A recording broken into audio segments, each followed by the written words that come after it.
Halo sahabat Dango Inspirasi Uda Joni, selamat datang kembali di channel Dango Inspirasi Uda Joni.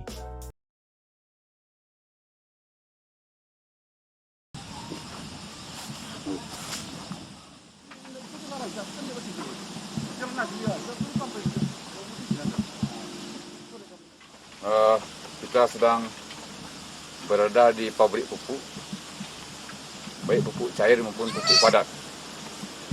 Namun sebetulnya ini adalah kandang kambing yang bisa menghasilkan pupuk cair, itu urin kambing, dan pupuk padat tai kambing. Dan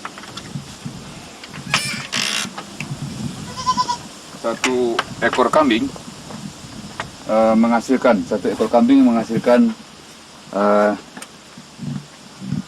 urin kambing 2,5 liter per hari, dan satu ekor kambing akan menghasilkan pupuk tai kambing 1 karung untuk 2 bulan. Jadi cukup lumayan sumber pupuk kita. Seperti kami katakan tadi, semua pupuk organik itu berasal dari petani sendiri. Nah, dari tuan saya 1 hektar lahan organik cukup kita pelihara 10 ekor kambing, dan itu sudah bisa mensuplai kebutuhan pupuk cair dan pupuk padat. Di samping kita menanam hijau-hijauan lain sebagai sumber pupuk kita. Jadi daun titonia juga enak untuk kambing, enak dimakan kambing. Daun titonia ini di samping digunakan sebagai pupuk hijau, digunakan sebagai penutup tanah juga untuk makanan kambing. Jadi semua sisa-sisa tanaman kita berikan hijau-hijau juga bisa untuk kambing. Ini brokoli yang baru kita panen. Brokoli kita ambil bunganya. Ini untuk sayur. Dan sisa atau daun dari brokoli ini sangat disukai kambing. Tapi kambing memang makhluk yang sangat sensitif. Kalau brokoli yang kena disemprot dengan pestisida, sudah pasti kambing tidak mau makan. Dan ini khusus karena dia bebas dari penggunaan pestisida, dan kambing berebut untuk makan daun brokoli. Beberapa jam lagi, brokoli ini akan keluar dari kambing dalam bentuk pupuk cair dan pupuk padat. Ini makanya kita beri nama tempat ini sebagai pabrik pupuk.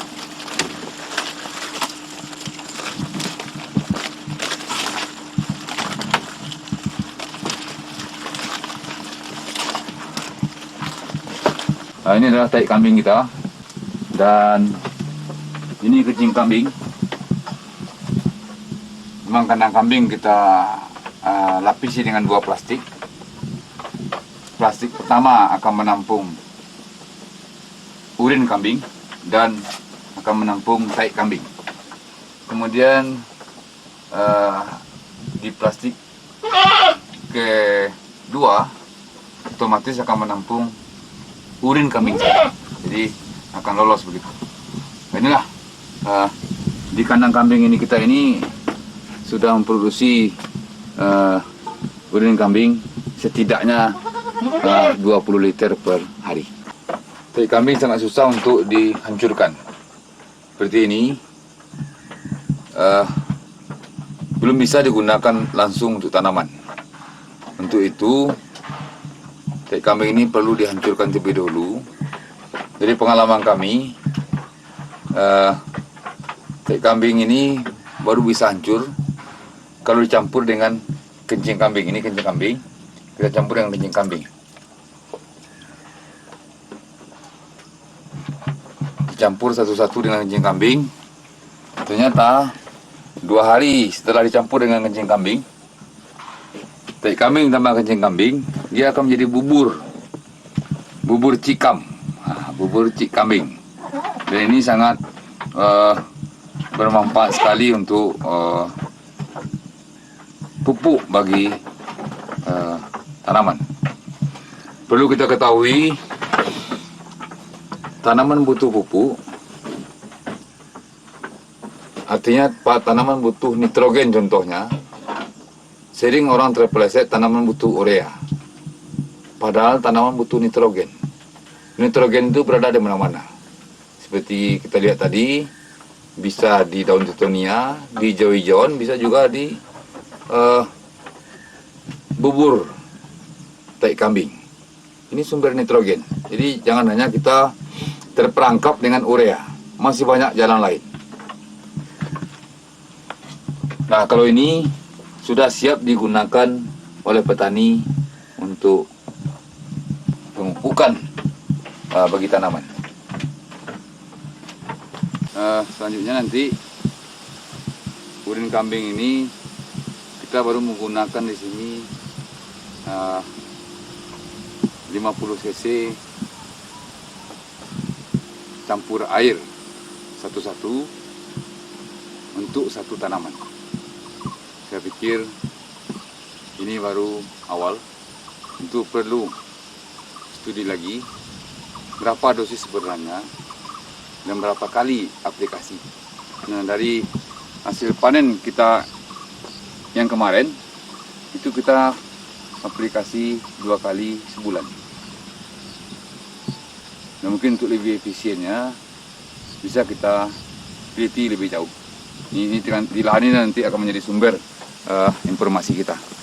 Kemudian sisa-sisa tanaman ini segera akan jadi kompos. Nah, di sini kita membuat kompos. Sisa-sisa tanaman tadi, sisa-sisa dari makanan kambing, kita masukkan ke dalam tempat bikin kompos ini,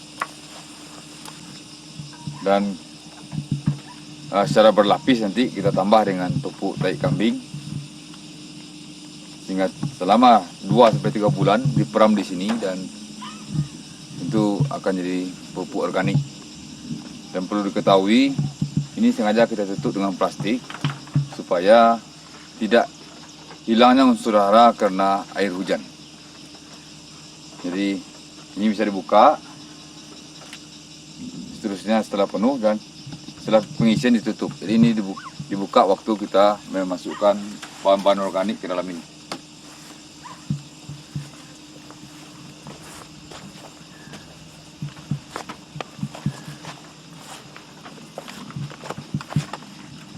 Ini sudah 2 lapis.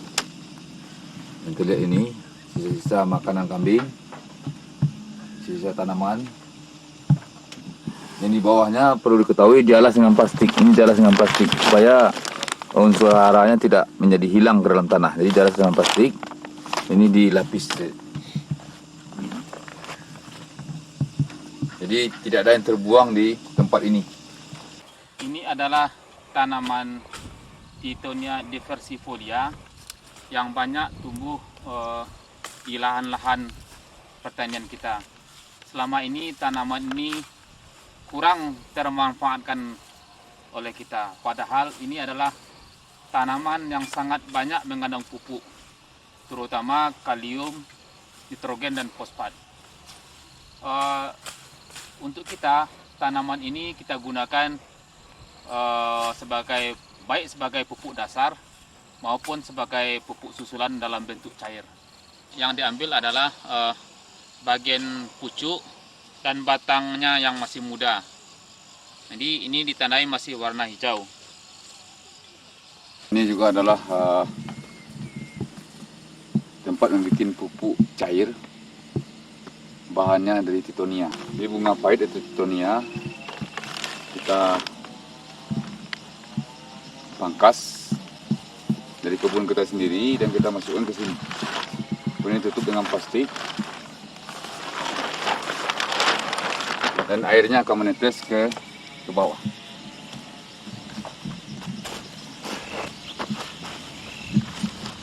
Ini kita alas dengan plastik.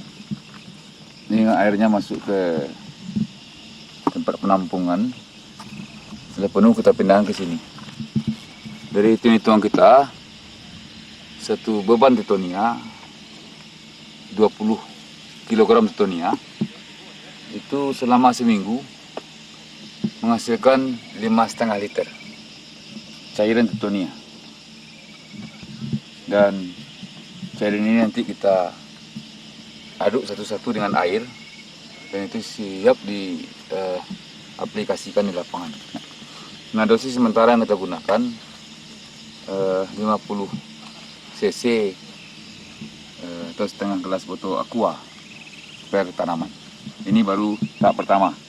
Itu selanjutnya nanti akan ada uji-uji oleh petani sendiri. Ini semacam sumber daya lokal yang perlu kita berdayakan.